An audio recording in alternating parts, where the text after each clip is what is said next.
Most people quit the moment their body starts screaming, but the truth is that's exactly when your mind needs to step up and take control. If you've ever been deep into a run, legs burning, lungs gasping, mind begging you to stop, then you know what I'm talking about. That moment right there, that's not where you fail. That's where you find out who you really are. I wanted to talk to you today about something that changed everything for me. It's not a secret training plan. It's not some magic supplement or fancy running shoe. It's the mindset. It's the ability to push through when every part of you is telling you to quit. Because here's the thing, running is not just about your legs. It's not just about your lungs. It's about your brain. And if you can control your mind, you can control your life. Think about it. How many times have you told yourself you're going to wake up early and go for a run, and then the alarm goes off, and suddenly you've got 100 excuses? It's too cold. You didn't sleep well. You'll do it later. But later never comes, does it? And that's the problem. Most people are waiting for motivation to hit them like a lightning bolt. But motivation is weak. Motivation is unreliable. Discipline is what gets you out that door every single morning, whether you feel like it or not. When I started running, I wasn't special. I didn't have some natural gift. I just decided I was going to show up every day, no matter what. And let me tell you, there were days I felt like absolute rubbish. Days where my legs were heavy, my mind was tired, and I questioned why I was even doing it. But I showed up anyway. Because that's what discipline is. It's doing the work when you don't want to do it. It's understanding that progress doesn't happen in one day. It happens in the small decisions you make every single day. A lot of people out there are searching for shortcuts. They want to know how to run faster without putting in the work. They want the results without the pain. But here's the truth, there are no shortcuts. Real progress comes from consistency. It comes from putting one foot in front of the other, day after day, week after week, month after month. It's not sexy. It's not exciting. But it works. And this is where most people quit. They start strong. They're all fired up for the first week, maybe two. But when the results don't come as fast as they want, they bail. They think something's wrong. They think they're not cut out for it. But the reality is, they just didn't give it enough time. One of the biggest mistakes in running and in life really is wanting results too quickly. You can't rush the process. You have to trust it. Ask yourself this. Are you willing to be patient with your own progress? Are you willing to put in 6 months, a year, even longer, to become the person you're capable of being? Because if you are, then you're already ahead of most people. Most people give up the moment it gets hard. But you're still here. You're still listening. That tells me something about you. Now let's talk about the mistakes that are holding you back. If you're new to running, or even if you've been at it for a while, chances are you're making at least one of these. First one, skipping the warm-up. I get it. You're excited. You want to hit the road and smash it. But if you don't warm up properly, you're setting yourself up for injury. Your muscles need time to get ready. Your body needs to ease into the work. Don't skip it. Second mistake, ignoring recovery. This is huge. A lot of runners think more is always better. They think if they run every single day at maximum effort, they'll get faster. But that's not how it works. Your body gets stronger when it rests. Recovery is part of the training. If you're not sleeping enough, if you're not giving your muscles time to repair, you're going backwards, not forwards. Third, running at ego pace. You see someone fly past you on the track, and suddenly you're trying to keep up. But that's their run, not yours. You need to run at your own pace. You need to build your base. Speed will come, but only if you're smart about it. Don't let your ego ruin your progress. Fourth, ignoring hydration and nutrition. You can't outtrain a bad diet. You can't expect your body to perform if you're not fueling it properly. Drink water.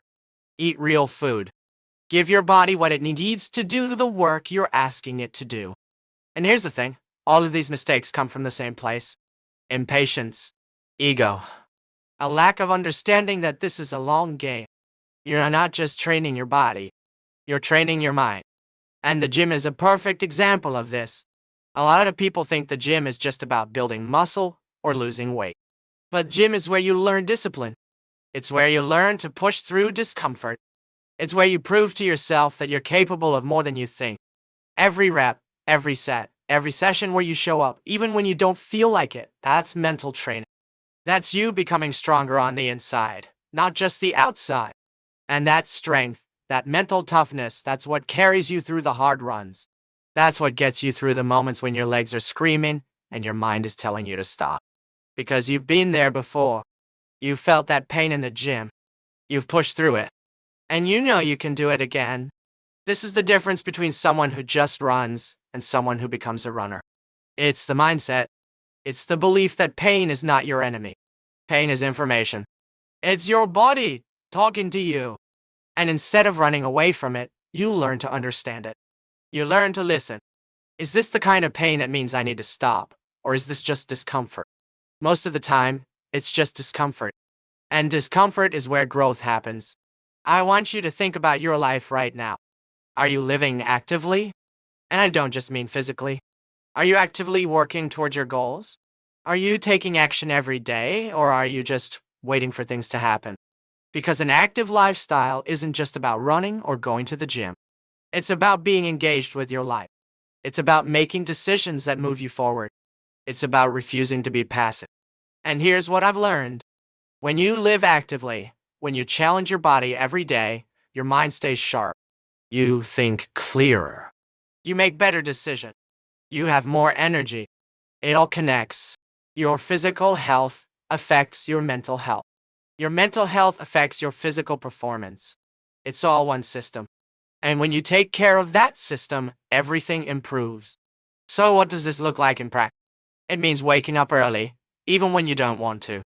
It means going for that run, even when it's cold and dark outside. It means showing up to the gym, even when you're tired.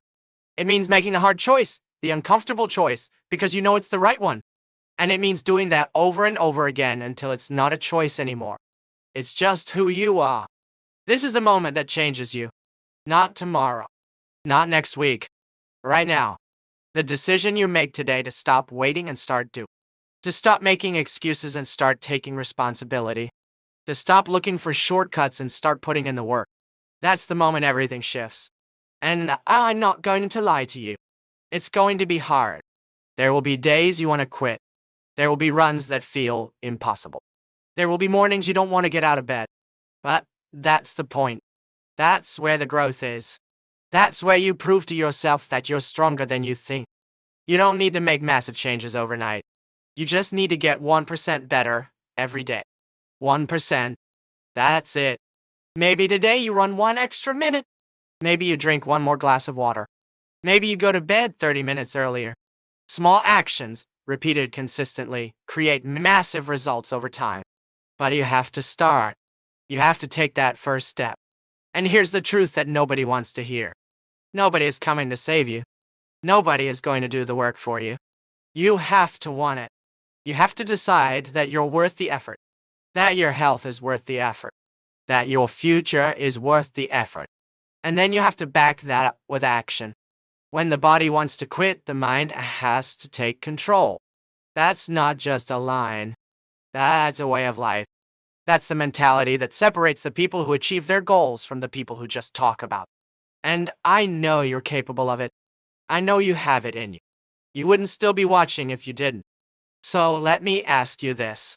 What's your next goal? What's the one thing you're going to do today to get better? Maybe it's a run.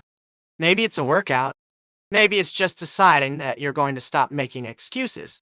Whatever it is, commit to it. Write it down. Say it out loud. Make it real. If you want to build a stronger body and a stronger mind, if you want to become the kind of person who doesn't quit when it gets hard, then I want you to subscribe to this channel. Hit that like button if this message resonated with you. And in the comments, write down your next goal. It doesn't matter how big or small it is. Just put it out there. Make yourself accountable. Because when you declare something, when you put it into the world, you're more likely to follow through. This is your life. This is your journey. And every single day, you get to choose who you want to be. So choose to be someone who shows up.